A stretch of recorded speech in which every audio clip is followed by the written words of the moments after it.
Saudara Menko Polhukam Mahfud MD menegaskan tim penyelesaian non-yudisial pelanggaran HAM berat masa lalu tidak meniadakan penyelesaian HAM lewat jalur yudisial. Mahfud menyebut semua pelanggaran HAM berat bisa diproses lewat jalur hukum atau pengadilan HAM ad hoc, namun harus melewati persetujuan DPR jika kasusnya terjadi sebelum tahun 2000. Dalam unggahan di akun Twitternya, Mahfud mengucapkan terima kasih kepada semua pihak yang telah memahami dan memberi dukungan kepada pemerintah dalam membentuk tim penyelesaian non-yudisial atas pelanggaran HAM berat masa lalu.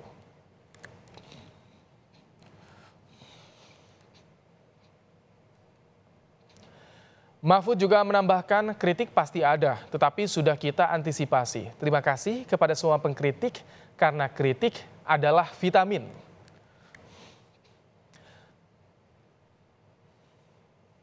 Sebelumnya Presiden Joko Widodo menyampaikan rasa simpati dan empati yang mendalam kepada para korban dan keluarga korban pelanggaran HAM berat. Selanjutnya, pemerintah akan berupaya mencegah terjadinya pelanggaran HAM berat pada masa yang akan datang.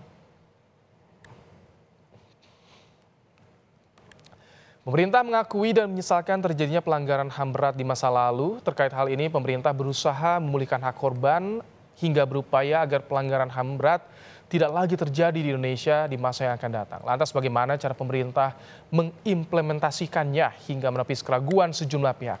Untuk membahasnya sudah bergabung bersama kami Menko Polhukam Mahfud MD. Assalamualaikum, selamat petang Prof. Mahfud. Selamat petang Ibrahim. Baik. Prof, jadi bagaimana sebetulnya upaya pemerintah untuk menindaklanjuti kasus HAM berat? Kompensasi bagi korban maupun keluarga korban, Prof? Ya, kita ikuti keputusan negara itu memutuskan itu harus diselesaikan.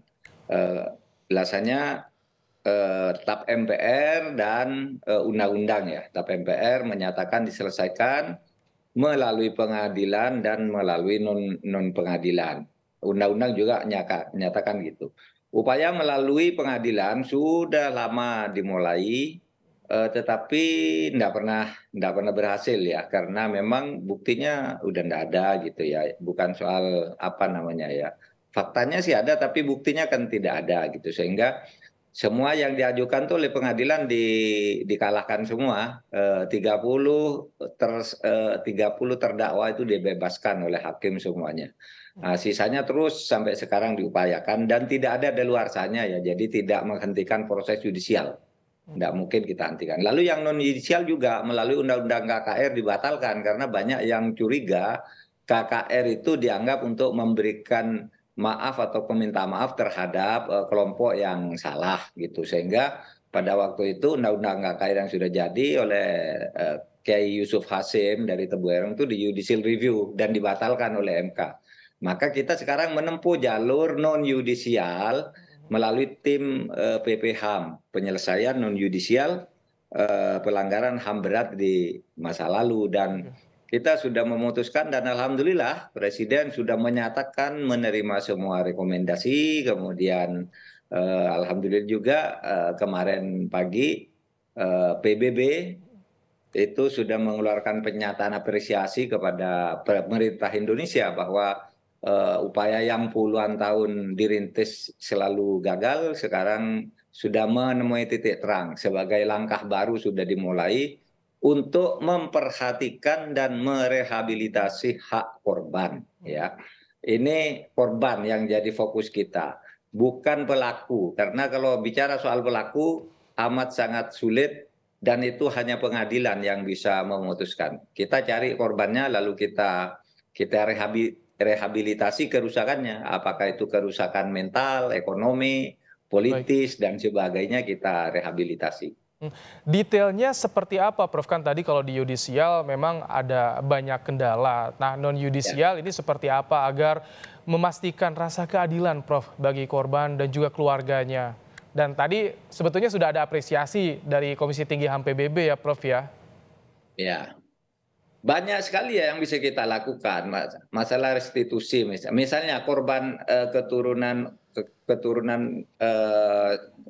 satu peristiwa keturunan orang PKI misalnya ya, itu kan banyak jadi korban, misalnya dipecat, tidak boleh bekerja dan sebagainya, lalu mengalami penderitaan yang berkepanjangan. Ya kita selesaikan, kita berikan hak-hak politiknya. Itu sudah mulai sebenarnya.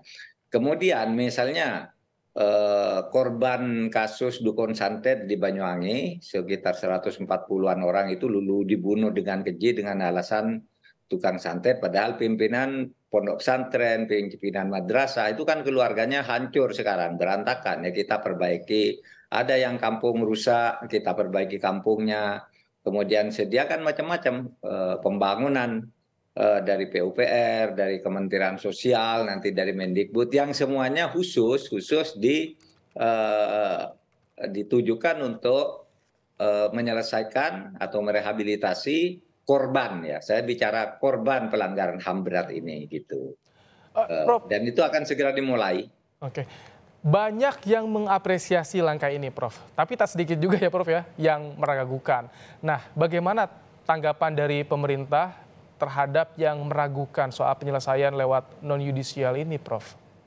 Ya tidak apa-apa, karena sebelum kita melangkah juga sudah mendiskusikan, ya. Mendiskusikan nanti yang akan meragukan kira-kira si A, si B, si C, kita sudah nyebut lah seperti LBH, kontras, kira-kira kita sudah hitung, Amnesty Internasional, apalagi gitu ya. Itu biasa, udah sejak dulu apapun yang kita lakukan sudah diprotes. Nggak apa-apa, itu bagus, kita senang ada kelompok yang seperti itu. Nggak kita musuhi.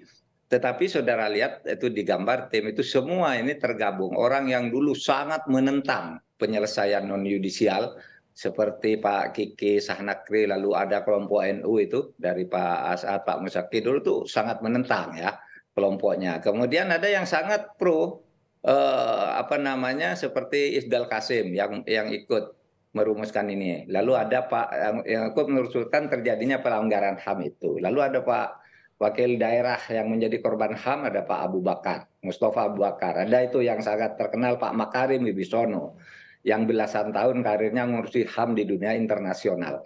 Nah akhirnya kan ini diterima bukan hanya oleh publik Indonesia, tapi oleh dunia internasional melalui Komisi Tinggi, Komisi Tinggi Hak Asasi Manusia, Perserikatan Bangsa-Bangsa yang berpusat di Jenewa.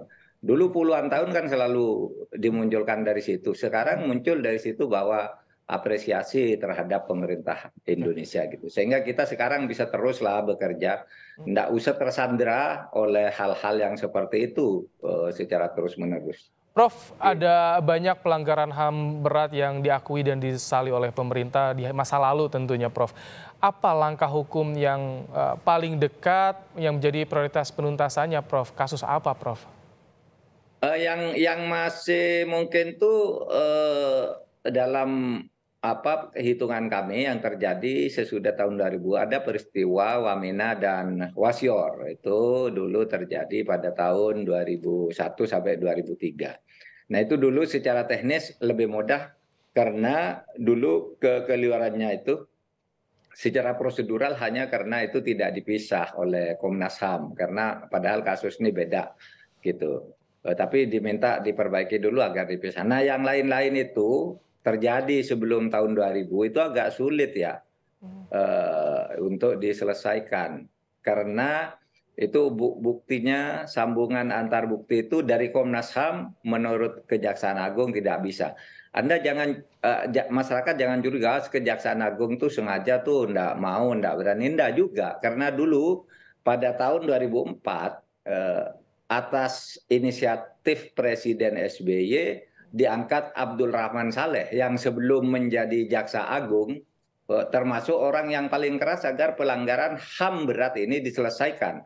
Nah ketika Pak Abdul Rahman Saleh jadi Jaksa Agung pun tidak bisa, dia sendiri menyerah pada akhirnya, sampai beliau berhenti juga tidak ada yang bisa diselesaikan gitu. Karena memang bukan karena tidak mau, secara hukum yang ditemukan oleh Komnas HAM itu tidak bisa dilaksanakan menurut hukum acara yang harus ditempuh. Misalnya kalau menentukan tahun tertentu terjadi kejahatan HAM berat seperti ini, pelanggaran HAM berat, harus ada pelakunya siapa, bagaimana melakukannya, korbannya apa sudah divisum, dikuburkan di mana, siapa saksinya, itu semua sudah tidak ada karena terjadinya udah lama. Baik. Ada yang tidak lama tapi juga jejaknya udah hilang gitu. Baik. Seperti tahun 65 kita mau mencari siapa? Udah lama itu, tidak bisa artinya.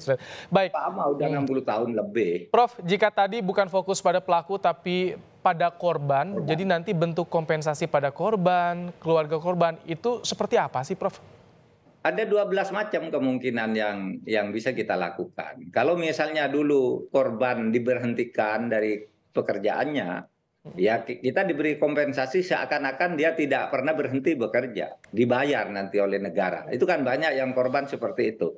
Yang rusak misalnya secara fisik rusak karena cacat atau apa, tidak bisa bekerja lagi, nanti disantuni, diberi ini apa namanya kompensasi. Lalu yang kampungnya rusak, masjidnya rusak dan sebagainya itu diperbaiki. Pokoknya semualah nanti berbagai kegiatan akan dilakukan dan ada 12 jenis kompensasi yang dicantumkan.